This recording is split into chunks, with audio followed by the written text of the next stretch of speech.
আসসালামু আলাইকুম। সবাইকে ওয়েলকাম করছি ক্রিপ্টোকারেন্সির আজকের মার্কেট আপডেট ভিডিওতে।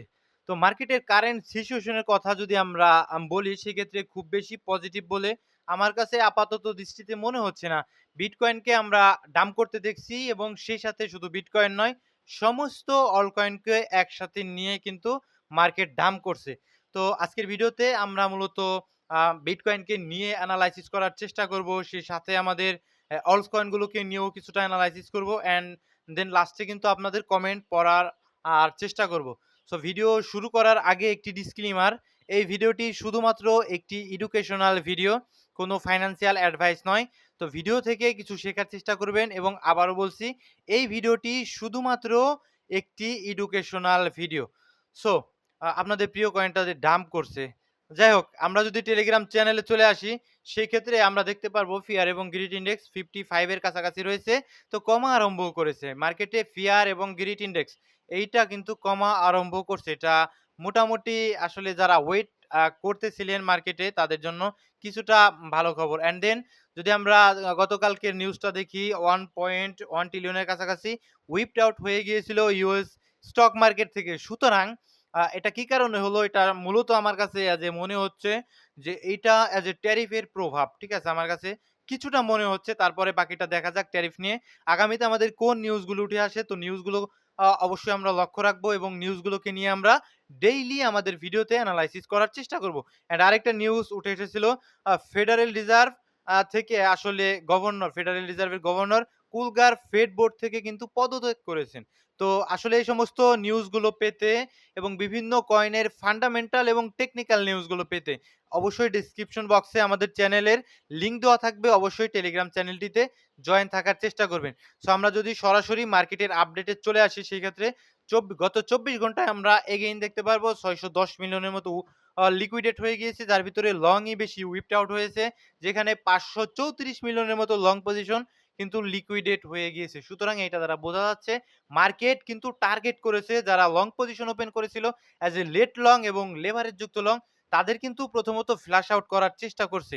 তো এইগুলো আসলে মার্কেটের জন্য কিছুটা টেকনিক্যালি আমাদের কাছে পজিটিভ। কি কারণে সেটা আমি পরবর্তীতে হয়তোবা আপনাদের কিছুক্ষণ পরে হয়তোবা দেখানোর চেষ্টা করব। অ্যান্ড অলকয়েন সিজন ইন্ডেক্স 36 এর কাছাকাছি দেখতে পাচ্ছেন এবং নিচের দিকে যদি এটা আসে সেটাকে আমরা হয়তোবা পরবর্তীতে অপরচুনিটি হিসেবে দেখতে পারি। কোনো ফাইন্যান্সিয়াল অ্যাডভাইস নয়, ভিডিওটি শুধুমাত্র একটি এডুকেশনাল ভিডিও। অ্যান্ড যদি ভলিউমের কথা বলেন, আজকে স্যাটারডে এবং কালকে সানডে এই ২ দিন আসলে বন্ধ থাকবে ইউএস স্টক মার্কেট। যার ফলে আমাদের যেখান থেকে মূল ভলিউমগুলো আসার চেষ্টা করে ইউএস থেকে, সেখান থেকে যদি আসলে ভলিউমগুলো না আসে সেক্ষেত্রে মার্কেটে খুব বড় ধরনের মুভমেন্ট আমরা অ্যাজ এ এক্সপেক্ট মার্কেটে করতে পারি না। যেটা হবে সেটা হবে অ্যাজ এ আমাদের জন্য ম্যানিপুলেশন এবং ক্রিপ্টো বাবলের থ্রোতে আমরা যদি দেখার চেষ্টা করি অল কয়েনগুলো এবং মিম কয়েনগুলোকে, সেক্ষেত্রে আমরা দেখতে পারবো বেশিরভাগ অল কয়েনগুলো কিন্তু ডাউন করেছে অ্যাজ এ ডেইলি টাইম ফ্রেমে, আবারও ডাউন করেছে, রাইট? সো এখন আমরা টেকনিক্যাল পার্টটাতে আসবো, বিটকয়েনের চার্টে আসবো। বিটকয়েনের চার্টে এসে আমি ফিফটা কেটে দেই। তো আমরা যদি অ্যাজ এ ডেইলি প্রথমে উইকলি টাইম ফ্রেমে অবশ্যই এনালাইসিস করব। সো যদি আমরা উইকলি টাইম ফ্রেমে আসি সেই ক্ষেত্রে আমরা দেখতে পারবো মোটামুটি এখানে একটা ইমব্যালেন্স জোন। সো ইমব্যালেন্স জোনটাতে আপাতত আমাদের বিটকয়েন রয়েছে অ্যান্ড আমাদের সিএমই গ্যাপটা বিটকয়েন টোটালি ফুলফিল করে দিয়েছে। তো সিএমই গ্যাপ নিয়ে আর কোনো ধরনের কোনো ঝামেলা মূলত থাকার কথা নয়। অ্যান্ড যদি আপনি উইকলি টাইম ফ্রেমে লিকুইডিটির কথা বলেন সেক্ষেত্রে দেখতে পারবেন যে একটা পাম্প দিয়েছিল, তার ফলে উপরের দিক থেকে লিকুইডিটিগুলো সুন্দর মতো উইকলি টাইম ফ্রেমে গ্র্যাব করে অ্যান্ড নিচের দিকে আসা স্টার্ট করেছে। যদি আমাকে বলেন ভাই বিটকয়েন সর্বোচ্চ নিচে কত দূর পর্যন্ত অ্যাজ এ কারেকশন নিতে পারে, যদি আপনি সেটা লক্ষ্য করেন সেক্ষেত্রে দেখতে পারবেন বিটকয়েন কিন্তু আপ ট্রেন্ডে রয়েছে, এখন পর্যন্ত আপ ট্রেন্ডে রয়েছে। তো আপ ট্রেন্ডে যেহেতু রয়েছে তো কারেকশন নিলে কিন্তু স্লোলি কারেকশন নিবে, কিছু পেইন দিবে, দেন কিন্তু আবার এগ্রেসিভলি উপরের দিকে উঠে যাওয়ার সম্ভাবনা থাকে, যেটা আপ ট্রেন্ডের আসলে ক্যারেক্টার বলতে পারেন। ঠিক আছে? উইকলি টাইম ফ্রেমেও আপ ট্রেন্ডে, মান্থলি টাইম ফ্রেমেও আপ ট্রেন্ডে। সুতরাং এখন যে কারেকশন গুলো নিবে সেগুলোকে আপনাদের কাছে পেইন মনে হতে পারে। অ্যান্ড নেক্সট যদি আমরা ডেইলি টাইম ফ্রেমে আসি, তো ডেইলি টাইম ফ্রেমে আসলে এখানে কিছুদিন সাইডওয়েজ ছিল, একদম স্পষ্ট বেশ কিছুদিন সাইডওয়েজ ছিল, যার ফলে উপর অ্যান্ড নিচ ২ সাইডেই লিকুইডিটি ক্রিয়েট হয়ে গেছিল। কয়েকবার লিকুইডিটিটা গ্র্যাব করে কিন্তু জোনে প্রবেশ করেছিল, বাট এইবার আমাদের সিএমই গ্যাপটা নিয়ে এর নিচের দিকে ক্লোজিং দেওয়ার চেষ্টা করেছে। তো বারবার বলি এই জোনটা অ্যাজ এ আমাদের ম্যানিপুলেশন জোন নিচের দিকে যতটা আসবে সেটা আমাদের জন্য একটা বিটকয়েনের ম্যানিপুলেশন জোন হওয়ার সম্ভাবনাই আমাদের টেকনিক্যাল অ্যানালাইসিসে উঠে আসে। অ্যান্ড নিচে যে ইয়েলো কালারের যে জোনটা দেখতে পাচ্ছেন এটা যে আমাদের জন্য সাপোর্ট হিসেবে কাজ করার সম্ভাবনা রয়েছে। অ্যান্ড যদি একদম নিচে একটা আমাদের ব্ল্যাক কালারের একটা দাগ রয়েছে, এইটা আমাদের আসলে রয়েছে অ্যাজ এ উইকলি টাইম ফ্রেমের লো, ঠিক আছে? সেখানেও কিন্তু লিকুইডিটি থাকে। যদি মার্কেট অনেকটা ম্যানিপুলেশন করে সেক্ষেত্রে আমাদের এই জোনটাতেও কিন্তু হয়তোবা একটা উইক দিয়ে হয়তোবা উপরের দিকে আবার আসার একটা সম্ভাবনা থাকে। সেক্ষেত্রে অনেক মানুষ আসলে যারা লং পজিশন ওপেন করেছিল লেট লং, তারা কিন্তু একদম মার্কেট থেকে ছিটকে পড়ে যাবে। অ্যাজ এ আমাদের টেকনিক্যাল অ্যানালাইসিস অনুযায়ী যেটা উঠে এসেছে। তো 4 আওয়ারে অ্যাজ এ 4 আওয়ারের কথা যদি চিন্তা করেন সেক্ষেত্রে আপনি দেখতে পারবেন যে সাইডওয়েজ ছিল এবং টার্গেট করেছে নিচের জোনগুলোকে। তো সাইডওয়েজ ছিল, উপরের লিকুইডিটি দেখুন এখানে একটা ছিল ইন্টারনাল, এখানে ছিল ইন্টারনাল, এক্সটার্নাল লিকুইডিটি ছিল এর উপরে। সেইগুলোকে টার্গেট না করে নিচের লিকুইডিটি গুলোকে প্রথমে টার্গেট করেছে।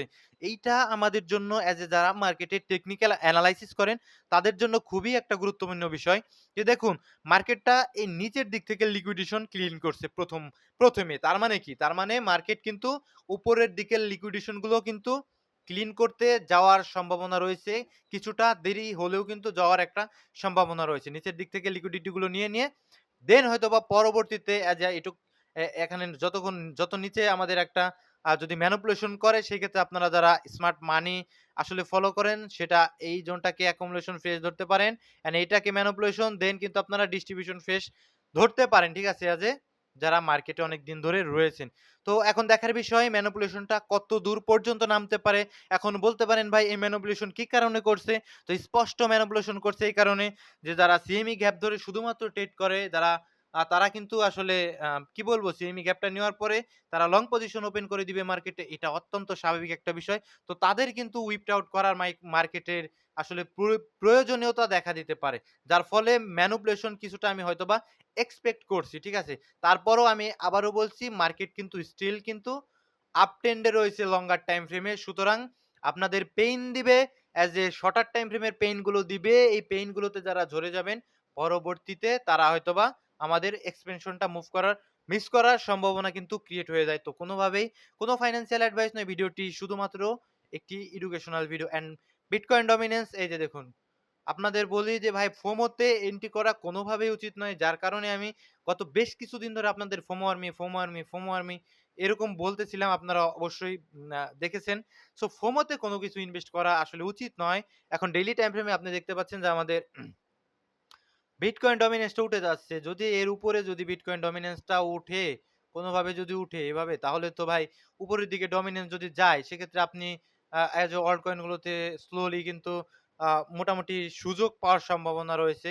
যদি আপনি ফোমোতে না পড়ে থাকেন। ঠিক আছে? অ্যাজ এ ১ ঘন্টার টাইম ফ্রেমে শর্টার টাইম ফ্রেমে যদি আপনি যান সেক্ষেত্রে এই যে দেখুন স্ট্রাকচার একদম স্পষ্ট কিন্তু আপ ট্রেন্ডে রয়েছে ১ ঘন্টার টাইম ফ্রেমে। কি সুন্দর কিন্তু আপ ট্রেন্ড কন্টিনিউ করছে। ১ ঘন্টার টাইম ফ্রেমে, ঠিক আছে? তো এটা কন্টিনিউ করলে অবশ্যই পরবর্তীতে কিন্তু আপনাদের অল্ট কয়েন গুলোকে একদম সুযোগ পাওয়ার একটা সম্ভাবনা ক্রিয়েট হয়ে যায়। এটা কিন্তু আপনারা মার্কেটে যারা আছেন তারা বুঝতে পারেন। অ্যান্ড ইথেরিয়াম অত্যন্ত ইম্পোর্টেন্ট একটা বিষয়। ইথেরিয়ামকে অবশ্যই আমাদের এনালাইসিস করতে হবে একদম ঠান্ডা মাথায় আমাদের ইথেরিয়ামকে এনালাইসিস করতে হবে।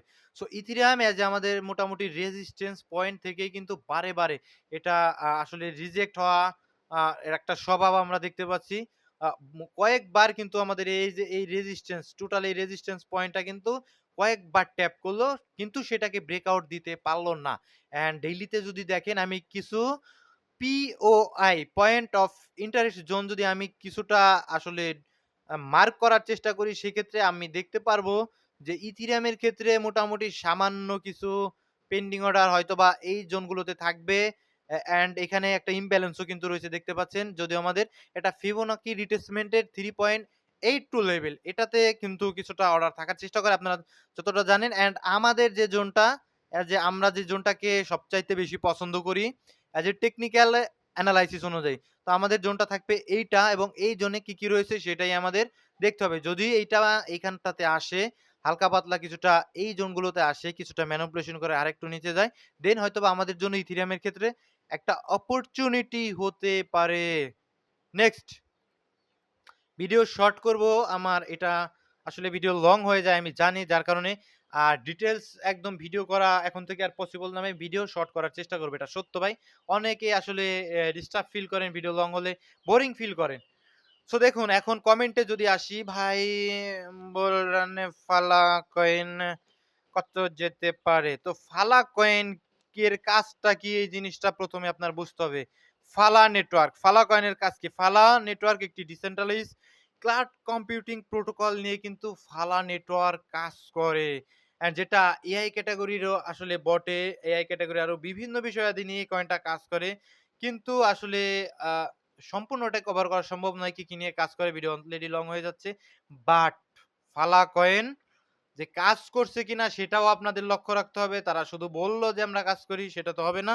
এখন এটা লক্ষ্য রাখতে হবে ফালাকয়েন আসলে কি কাজ করছে কিনা। অ্যান্ড যদি টেকনিক্যাল এর কথা চিন্তা করি ভাই, এই যে জোনটা এটা উইকলি টাইম ফ্রেমে যে যারা ইনভেস্টর তাদের জন্য, তারা weekly time frame, monthly time frame দেখে একদম নিচের দিক থেকে যেকোনো কয়েনের একদম যত ডিসকাউন্টে পাবেন ততই আপনাদের জন্য ভালো হবে।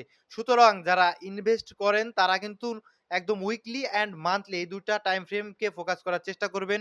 কোনোভাবে ফাইন্যান্সিয়াল অ্যাডভাইস নয়। ঠিক আছে? শর্টার টাইম ফ্রেম দেখে আপনি ইনভেস্ট করে দিলে সেক্ষেত্রে কিন্তু আপনার আসলে কি বোকামি। অ্যান্ড দেখেন এখানে কিছু এই যে জোনটা আমার একটা ড্র করা, এই জোনটার কিন্তু বারবার প্রবেশ করে উপরে যায়, বারবার প্রবেশ করে উপরে যায়, বারবার প্রবেশ করে র‍্যালি দেয় অ্যান্ড দেন এখন কিন্তু এগেইন অলরেডি আমাদের এই জোনের কাছাকাছি রয়েছে ফালা network. As a weekly time ফ্রেমের স্ট্রং সাপোর্ট এটা। অ্যান্ড যদি আমরা শর্টার টাইম ফ্রেমে যাই, ডেইলি টাইম ফ্রেমে যাই। ডেইলি টাইম ফ্রেমে দেখুন এক্সপেনশন দিয়েছিল, স্ট্রাকচার শিফটিং দিয়ে আবার নিচে এসেছে। অ্যান্ড আমাদের যে এটা অ্যাজ এ ডিমান্ড জোন হিসেবে ধরতে পারেন, as a support or demand দুটাই ধরতে পারেন। সো ডিমান্ড জোন ট্যাপ করে এগেইন উপরে উঠেছিল অ্যান্ড নাও আমাদের স্পষ্ট আমরা ফিব এর যদি একটা আ আমাদের রেঞ্জটা আইডেন্টিফাই করি আমরা ফিব দিয়ে, সেক্ষেত্রে দেখতে পারবো 0.5 লেভেলকে সামান্য একটু রেসপেক্ট করেছিল। বাট রেসপেক্ট খুব বড় ধরনের করেনি। প্রাইস নিচের দিকে পড়ে গেছে। এর মানে আপনার বুঝতে হবে যা মোমেন্টাম ইস নট রাইট। মানে আমাদের মোমেন্টাম না, আমাদের এই পক্ষে নয়। ঠিক আছে? কিন্তু আমাদের মোমেন্টামটা কোন জায়গাগুলো থেকে আসতে পারে সেগুলো বুঝতে হবে। মার্কেটের দরকার হলো গিয়ে লিকুইডিটি। মার্কেট এই ফালা কয়েনেরও লিকুইডিটি দরকার। সমস্ত কয়েনের চলতে হলে মার্কেট প্লেসে liquidity, stop loss, buy order, sell order সমস্ত এগুলো কিন্তু দরকার। তো এগুলোকে একসাথে আমি লিকুইডিটি বলি। সো লিকুইডিটি গুলো কোথায় থাকবে? এই যে এখানে অনেকগুলো ডেইলি টাইম ফ্রেমের ক্যান্ডেলের উইক রয়েছে। সো এই উইকের নিচে আপনারা দেখতে পাচ্ছেন লিকুইডিটি থাকবে। রাইট? এটা কিন্তু আমাদের একটা পয়েন্ট অফ ইন্টারেস্ট জোন বলতে পারেন। আর নিচে ডিমান্ড জোন রয়েছে অ্যান্ড তার নিচে সাপোর্ট জোন রয়েছে আমাদের ফালা নেটওয়ার্কের। এই যে এই জোনটা এটা কিন্তু আমাদের উইকলি টাইম ফ্রেমের সাপোর্ট জোন। সুতরাং ফালা নেটওয়ার্কের প্ল্যান সম্পূর্ণটাই আপনার নিজের রিস্কে নিজের এনালাইসিস করে দেন আপনি সাজাবেন। আমি টোটালি সামান্য কিছু টেকনিক্যাল এনালাইসিস করে অ্যাজ এ ছোট ভাই হিসেবে আপনাকে হেল্প করলাম। তাছাড়া কোনো ফাইন্যান্সিয়াল অ্যাডভাইস নাই, কোনো এডুকেশন, শুধুমাত্র একটি এডুকেশনাল ভিডিও এটা। ঠিক আছে? সো কোর কয়েনের প্রাইস দেখুন, কোর কয়েন আসলে কি কয়েন? এটাও আপনার বুঝতে হবে। কোর অ্যাজ এ মোটামুটি কোরডাও ব্লকচেনের নিজস্ব কয়েন যা বিটকয়েনের হ্যাশ পাওয়ার এবং ড্যাপস এর নিজস্ব আসলে মিশ্রণে এরা আসলে কাজ করার চেষ্টা করে। ঠিক আছে? আ অ্যান্ড যদি টেকনিক্যাল চার্টে আছেন, সুতরাং এটা দ্বারা বুঝতে পারছেন আপনি যে কোর কয়েন মোটামুটি কি নিয়ে কাজ করে। এটা দ্বারা কিন্তু আপনি বুঝতে পারলেন যে কোর কয়েন মোটামুটি আমাদের কাজ করে হলো গিয়ে বিটকয়েন ইকোসিস্টেম নিয়ে। কি কারণে? আ আসলে নেট প্রবলেম না কি প্রবলেম I ডোন্ট নো। আমি এখান থেকে একটু এনালাইসিস করার চেষ্টা করব আপনাদের। আ যদি দেখানোর চেষ্টা করি নেট প্রবলেম সম্ভবত। সো ভিডিও আজকে আর লম্বা করছি না। আগামী দিনে হয়তোবা আমি আ আসলে আরো ডিটেইলস ভিডিও করার চেষ্টা করব। ভিডিও অলরেডি কিন্তু লং হয়ে গিয়েছে অ্যান্ড নেটওয়ার্কের সম্ভবত একটা প্রবলেম দেখা দিয়েছে। সো ভালো থাকবেন সকলে, সুস্থ থাকবেন। দেখা হচ্ছে পরবর্তী কোনো ভিডিওতে। আসসালামু আলাইকুম ওয়া রাহমাতুল্লাহি ওয়া বারাকাতুহু।